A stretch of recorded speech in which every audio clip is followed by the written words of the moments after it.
Hello, नमस्कार। मैं शशि कुमार सिंह आप लोगों के सामने दूसरा वीडियो लेकर आया हूं और उससे पहले आप लोगों से अनुरोध है कि मेरे चैनल को सब्सक्राइब करें, लाइक करें और अपने दोस्तों को शेयर करें। और इस नंबर पर 8318008766 पर आप अपने क्वेश्चन व्हाट्सएप या कॉल के माध्यम से हमसे पूछ सकते हैं। तो फिर आज चलते हैं अपने टॉपिक पर, जो है टॉपिक का नाम है रेखा। यानी टॉपिक है रेखा, जिसको इंग्लिश में कहते हैं लाइन। अब इसकी परिभाषा है किन्हीं दो बिंदुओं को मिलाने वाली एक सीधी रेखा को हम रेखा कहते हैं। अब एक बिंदु यहाँ पर है, एक बिंदु यहाँ पर है।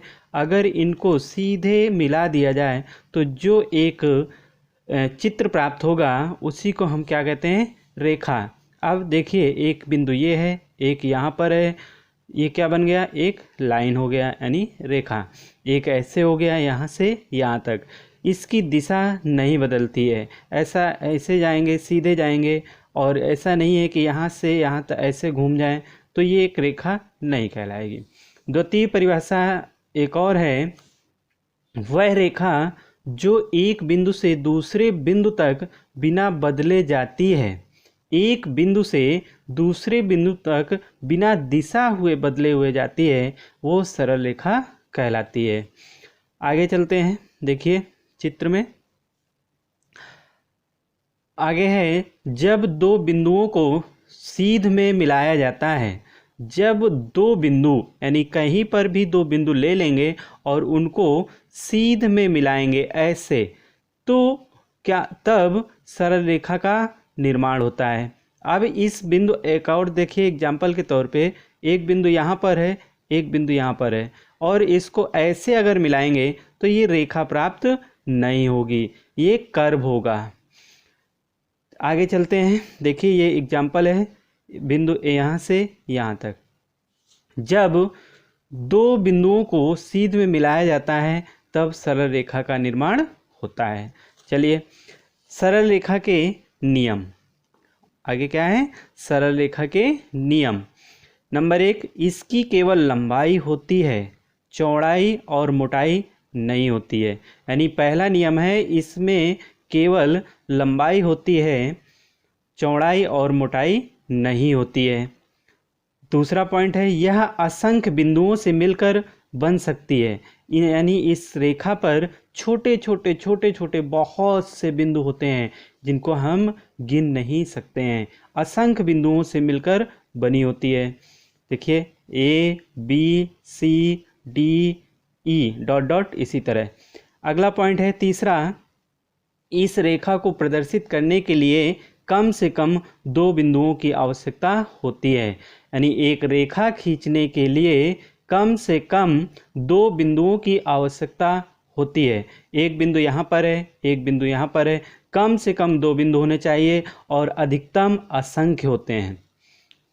चौथा पॉइंट है, दो सरल रेखाएं अधिक से अधिक एक बिंदु पर काट सकती हैं। यानी दो सरल रेखाएं, एक ऐसे अधिक से अधिक एक बिंदु पर काट सकती हैं।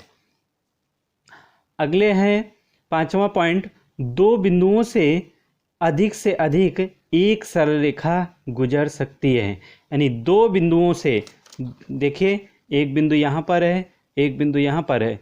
अब यहाँ से अधिक दो, एक ही रेखा, अधिक से अधिक एक सरल रेखा गुजर सकती है। आगे चलते हैं, रेखा के प्रकार।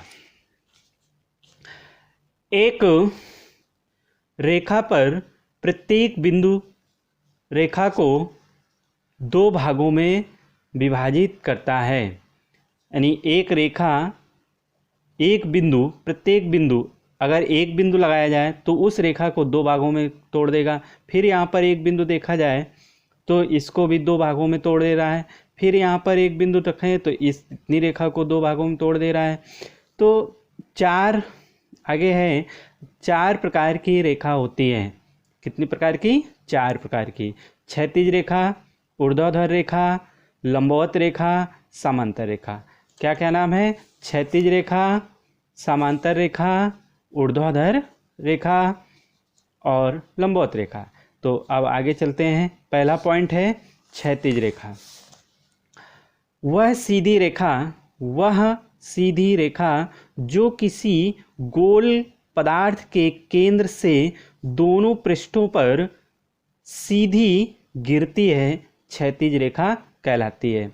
मतलब वह सीधी रेखा यानी सीधे होना चाहिए, जो किसी गोल पदार्थ के केंद्र से दोनों पृष्ठों पर सीधे गिरती है। मान लीजिए ये एक गोल है पदार्थ, इसके केंद्र से इस पृष्ठ के बीच अगर ऐसे खींचा जाए, गिरती है, तो ये एक क्या होगी? क्षैतिज रेखा। अगला है ऊर्ध्वाधर रेखा। दूसरा पॉइंट है ऊर्ध्वाधर रेखा। वे रेखाएं जो ऊपर और नीचे जाती हैं, यानी ऐसे यहाँ से या ऊपर को जाएंगी या फिर यहाँ से नीचे को आएंगी, तो इस प्रकार की रेखाएं ऊर्ध्वाधर रेखा कहलाती है। अगला है लंबवत रेखा। तीसरा पॉइंट है लंबवत रेखा। लंबवत रेखा वह रेखा होती है जो समांतर रेखा को 90 डिग्री यानी 90 अंश के कोण पर समकोण प्रतिच्छेद करती है, यानी प्रतिच्छेद काटती है। यानी लंबवत रेखा वह रेखा होती है जो समांतर, मान के चला जाए ये समांतर रेखा है, ये क्या है? समांतर रेखा। इसको कहीं पर भी ऐसे लंबवत आकर के, ये देखिए ये पूरा कोण कितने अंश का है?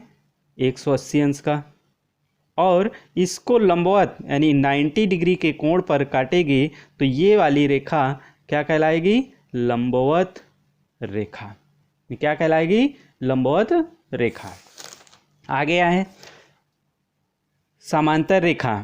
समांतर रेखाएं वह समतल में वे रेखाएं होती हैं जिनके बीच की दूरी हमेशा बराबर होती है। समांतर रेखाएं कभी एक दूसरे को प्रतिच्छेद नहीं काटती हैं, मतलब कभी काटती नहीं हैं। देखिए दो रेखाएं खींचेंगे ये, और इनके बीच का जो अंतर है वो समान होना चाहिए और ये कभी एक दूसरे को नहीं काटती हैं। जैसे एग्जाम्पल के तौर पे रेल की पटरी, जो रेलवे लाइन होती है वो देखिए एक दूसरे के समांतर होती हैं और हमेशा सीधे होती हैं, और उनके बीच का जो अंतर है वो इक्वल होता है, यानी समान होता है। आगे चलते हैं। समांतर का अर्थ यानी मीन ऑफ पैरेलल। समांतर का अर्थ क्या है? जो एक दूसरे के समान अंतर पर चलती हैं, जो एक दूसरे के समान अंतर पर चलती हैं, अर्थात जो एक दूसरे को कभी काटे ना। समझ में आ गया? जो एक दूसरे के, यानी दो रेखाएं हैं जो एक दूसरे के, एक ये रेखा एक ये रेखा, जो एक दूसरे के समान अंतर पर, यानी इनके बीच का अंतर समान हो चलती हैं, अर्थात जो एक दूसरे को कभी ना काटें। अगला पॉइंट है क्षितिज का अर्थ।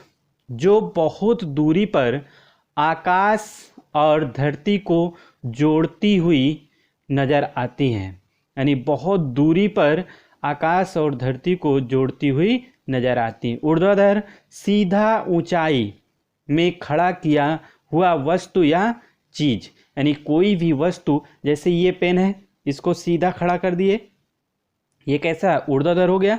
या फिर कोई वस्तु चीज है, कुछ भी खड़ा कर देंगे सीधा ऊपर को तो वो ऊर्ध्वाधर कहलाता है।